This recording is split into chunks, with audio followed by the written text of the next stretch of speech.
Hey, brothers and sisters, what's going on? This is the Reluctant Nabi back again.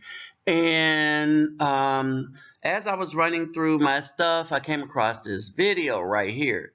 And this was the first set of donations to the NGO before I branched out into the community. Before I get started, let me greet everybody. Hovorn Hardugudag. Ola oi to the bang. Fases los bonjem is me. Kirubawani konnichiwa. Ni hao. Ni hao ma. Sani bonani. Jamba harbarigani. Assalamu alaikum and shalom. Okay? So, my first trip down to the NGO. This is going to be a set of video clips. My travel there. And when I say first trip, we're talking about with stuff to donate to the NGO. All right. And what happened was I went down there and I saw that they weren't up to speed on a lot of stuff. There was a lot of stuff that they needed. They needed official programs like the Windows. They needed Office. They needed a lot of stuff is because a lot of the way that they were running, it was jerry-rigged. All right, their internet was not as strong. They needed a new router.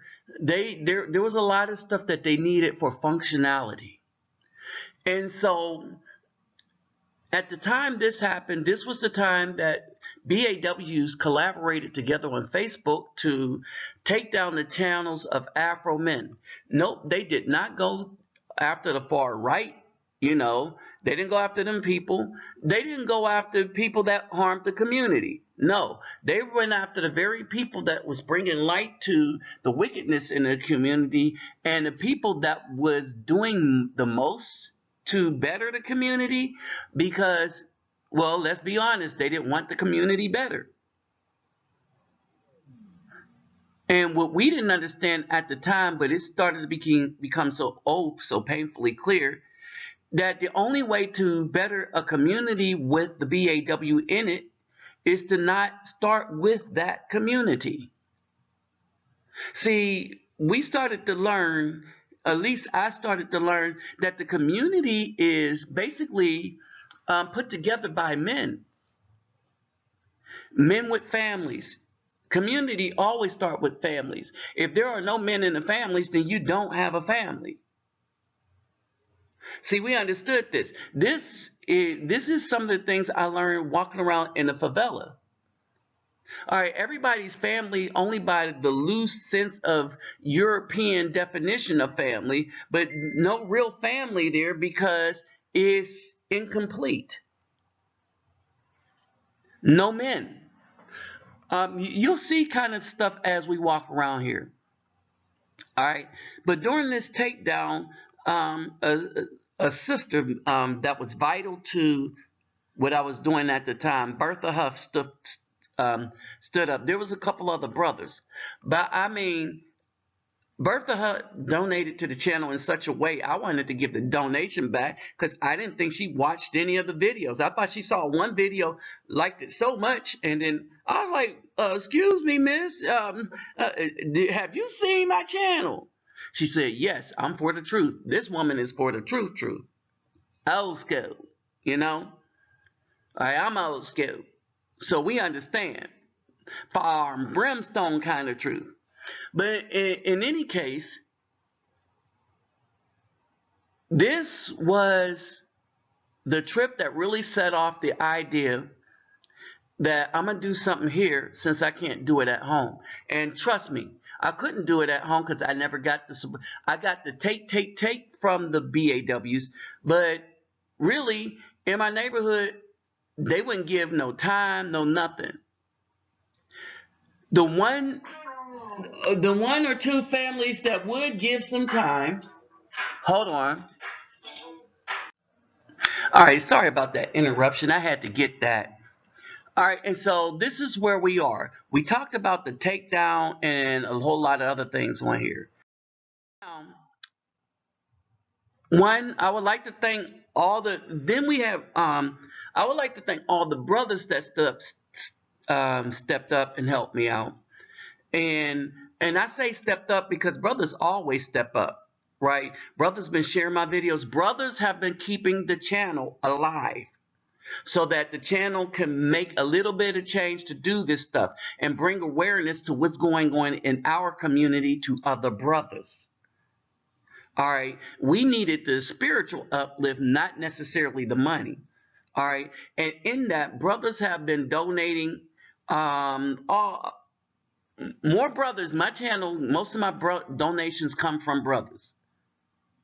All right, right now. At first, it was me and Bertha Huff, but right now, most of my donations come from brothers. So I have to shout out the brothers now. All right, we have some sisters like Charlotte up in England. All right, like Mrs. Irma up in Fort Worth. Okay, and so we have a few friends, a few other females, but that's about it on the female side. But to the brothers have stepped up, but just keep in mind, a lot of brothers want to do stuff, but really not in a position to do it. So don't. Those brothers have been keeping the channel alive because they're the one that's been sharing the videos. Understand this, right? So to the brothers that's been donating, hey, I thank you. All right. And I wanted to show the beginning of what started here and kind of how this thing got started. The soccer balls, the big ones, taking them down all the time and trying to flood as many poor places as possible came as a result of this first trip when we walked around and I saw what was going on. All right. So remember, you take care of yourself and family first. Much gratitude to everybody that's making this happen. And it's making the brothers look good because it's showing we care about something other than the women, while at the same time caring about the women. Oh, let's not get it twisted. We are coming down here and we are being men. So they're seeing men that have desires for good women. But not only do we have desires for good women, they're seeing us do stuff in the community, for others. See, that's what's important. They see that, no, it's not no organization that's forcing us to do. You see what I'm saying? They see it's a group of individual men that think with their own minds, with their own brains, and say, you know what, I'm going to do this good thing here because it needs to be done. Wow, so we're seeing in a different light here. And I let these brothers in the hood know that too. I don't know what kind of a long-term impact it's going to have, but in the short term, I'm watching a whole bunch of children grow up that used to be much younger here.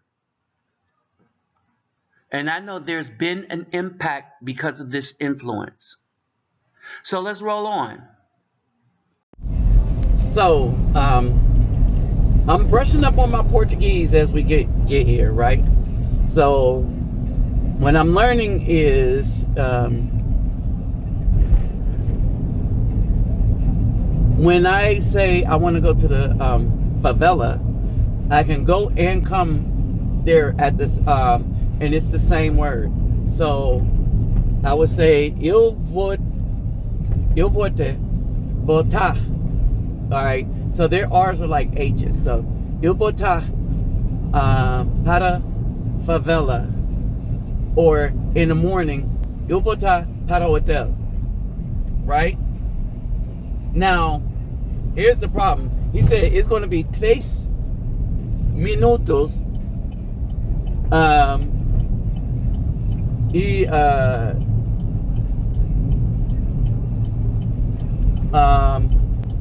Nos voltamos a favela, right? 3 minutos. It's 3 because he's not from Rio. In Rio, they say tres with the SH. So when I say tres, like on terça-feira, that would be Tuesday, right? Terça-feira, they'll look at me all kind of stupid in Rio, right? Because they say tres.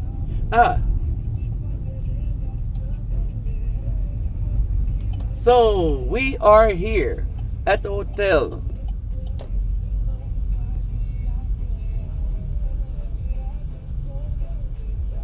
So I'm gonna get out. Entrada, saída. Yeah. And now, no. See if I could call her. Hey y'all, so we was talking about the first time we come up here. So we're in the favelas, right? And some of you brothers caught this when y'all saw us come here and understood.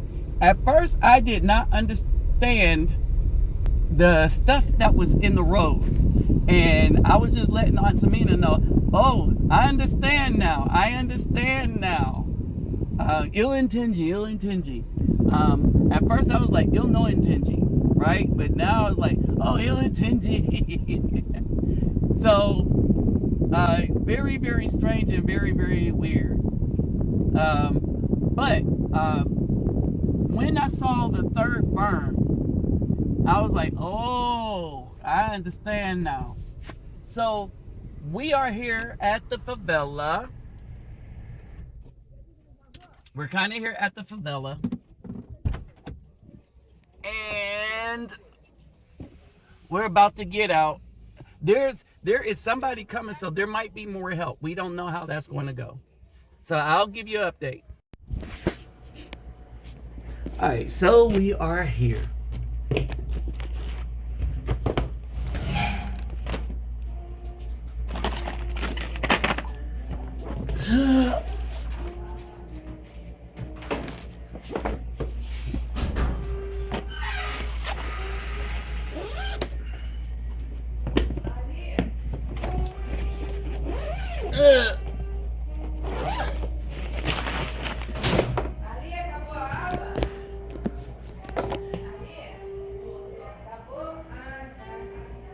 So we are going to deliver this stuff. Hey, Ice.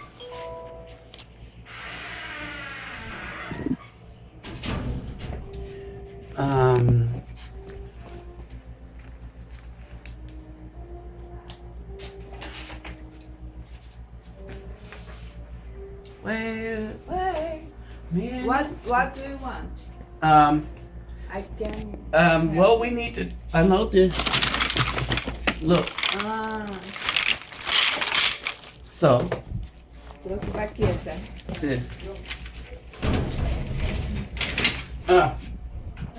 Software. Software. Yes. Yeah, Windows. Oh no, I'm sorry. Oh, that's okay. Oh. The Windows. Yes. Official. Yeah, made Official. So the official Windows, then Outlook. Hold on.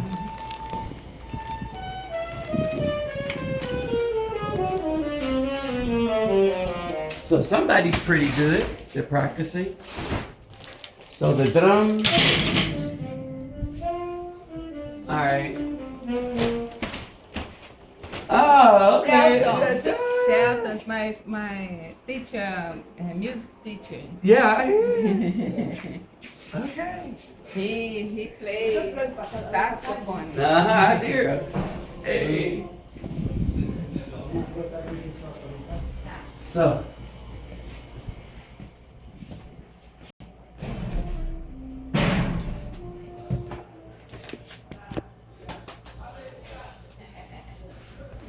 So we are now unloading the stuff. So further updates, and I'll talk to y'all later. Okay, so we're going to get 1, 2, 3,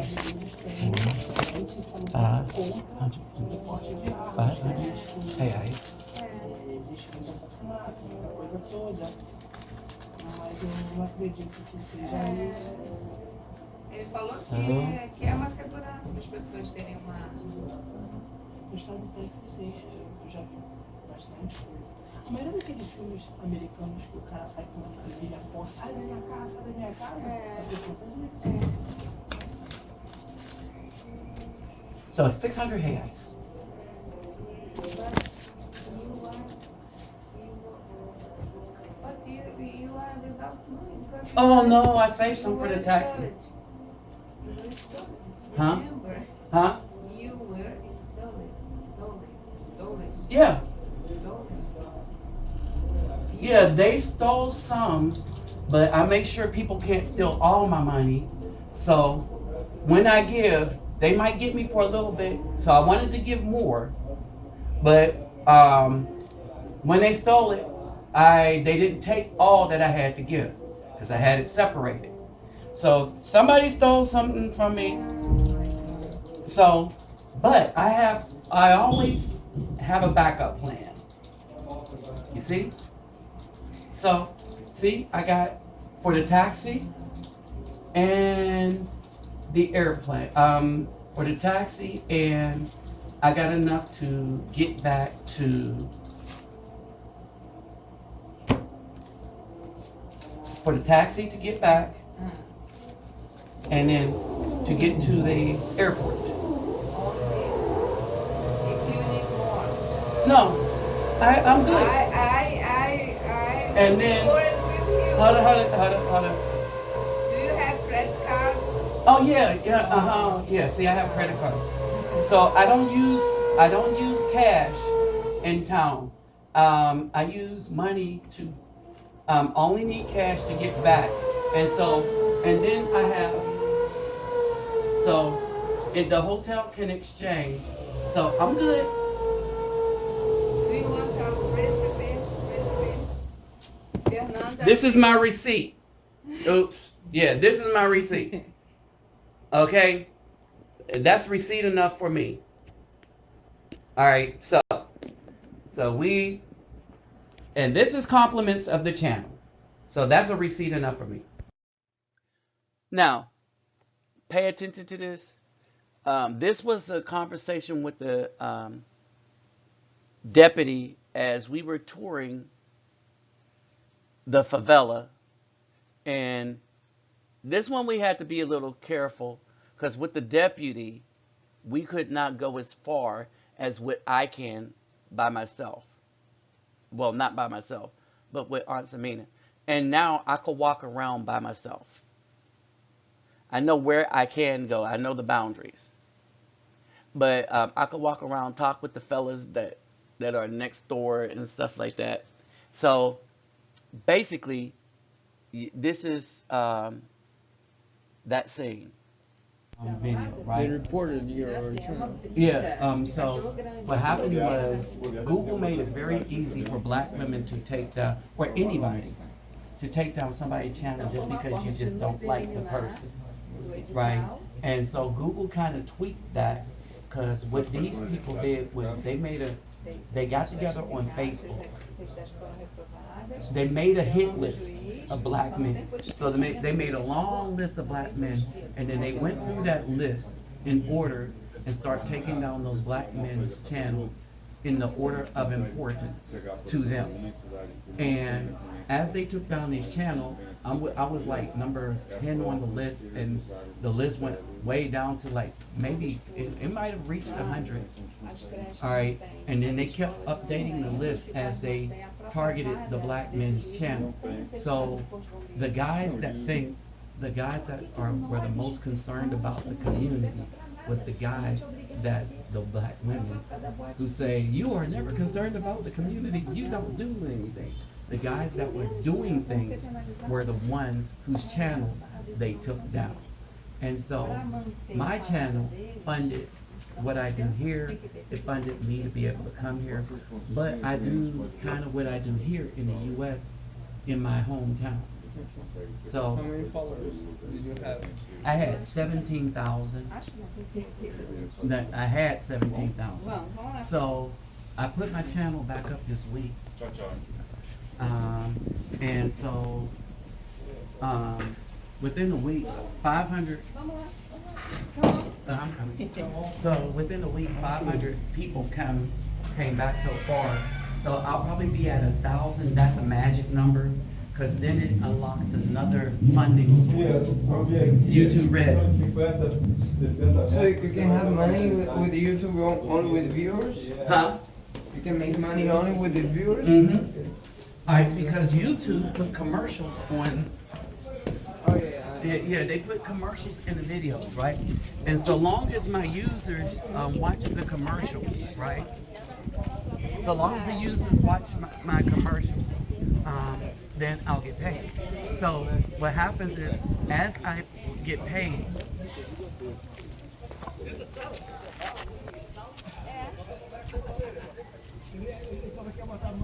Tem vários.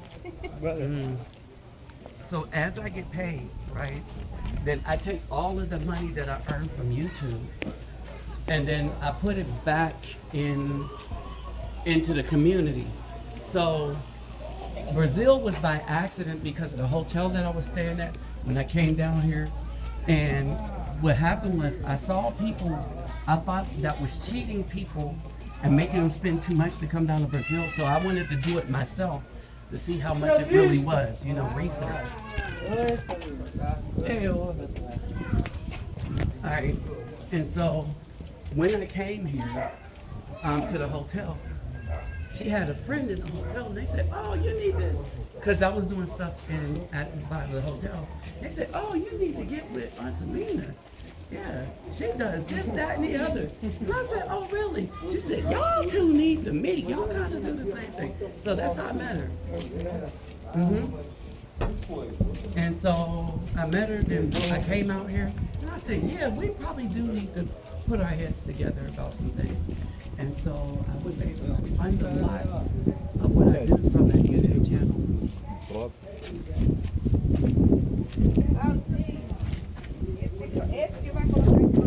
So, but here, the only difference is, here I'm respected. In the U.S., if you're kind of a good guy in the black community, it's not, some of the children respect you a lot. Other men will, but the women don't. Here, everybody kind of, respects you. Alright. So everybody kind of respects you here. So,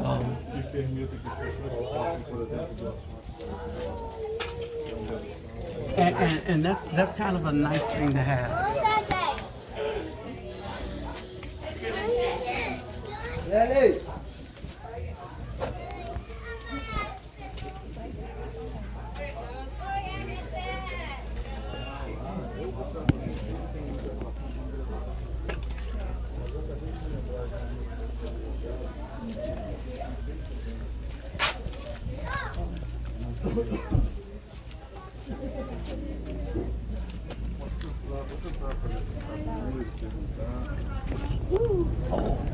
Big old hole. Pretty hot in here. Yeah. Well, where I'm from is just as hot. Yeah? Yeah. Texas? Oh yeah. Yeah. It depends on what part of Texas. South Texas, hot. North. So you live close to Mexico? Mm-hmm. To the border.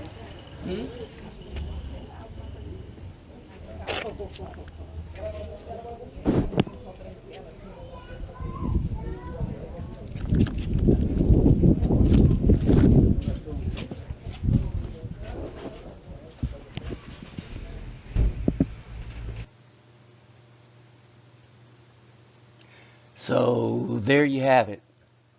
Gives them the whole story. All right. And then we have the last part of my trip. Hey everybody, we walking out now. I'm going to get something to eat. So just walking through the little town. You see what we drove by. So this is kind of the scenery in the hood. I'm about to get hit by a car.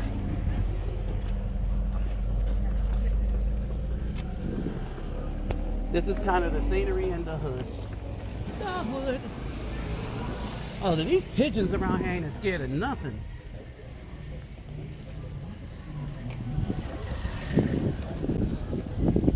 I hate when pigeons fly over my head. One of the other things that I learned as a result of my trip is that so pervasive is the anti-melanated desire in dominant, melanin dominant women that even in Brazil, yes, you have a chance of getting you a gazelle looking woman as your woman that actually care about you than the melanated woman. Oh, don't get it twisted. You'll be able to lay up with a melanated woman, but it will not be a long-term thing. You understand? And you see this everywhere. You see this everywhere. The melanated brothers that look like me, we are running into fine women. But very rarely do you see the so-called Afro-Brazilian woman caping for dark men. They're going after blonde hair, blue eye, Caucasian men. So deep is that religious divide that the religious desire to worship the Caucasian Jesus have them thinking that something is wrong with their melanin when no one on earth can survive on Earth's surface without melanin. And then you want to despise the one that is able to give it to everyone because we're melanin dominant. See, that's a funny thing right there. All right? That's a funny thing right there. You got one other problem. The so-called queens and the queen BAWs in the United States, they're being left alone. And they don't like the fact that they're being left alone. They got all their minions and stuff to talk bad about the brothers that's traveling, without the minions realizing that, well, the brother that's traveling is doing a work. All right. As these women start hitting that wall, they're starting to realize that they're hitting it alone. See, the wall, women hitting the wall is not a problem if they're hitting a wall with somebody that cares about them, somebody that's still going to take care of them after they hit the wall. See, that's called love. But these women never developed love for anybody. They used their bodies to use other people and ended up being used. And at the end of the day, have no one left as they hit this wall alone. See, the women hit the wall in a way that the men don't. So it is up to them to gain favor with a man while they are in their youth and foster a good relationship with that man so that he won't mind. And yes, out of love, he's going to want to take care of her because she's been there with him. See, men are loyal in a way that women don't understand. They like, oh, men are dogs. No, men aren't dogs. And in a sense, they are. In that dogs are loyal to a person, and you understand the habits of the dog. So in that way, but the promiscuity, women only chose the promiscuous man, the blatantly promiscuous man that couldn't take care of them, to be with. And so they're paying that price, and they don't like the price that they have to pay. They made one other error. They created a bunch of children with a bunch of men that don't care, which means they're into polygamy. All right? Because the men that they chose to create the children with had children from other women, but they didn't care. And they chose to be polygamous, be in a polygamous relationship with men that could not take care of children. Why? Because these women didn't care. Because it was all about what they could get out of that man. Some of the times drugs. Most of the times that's what leads to that. All right.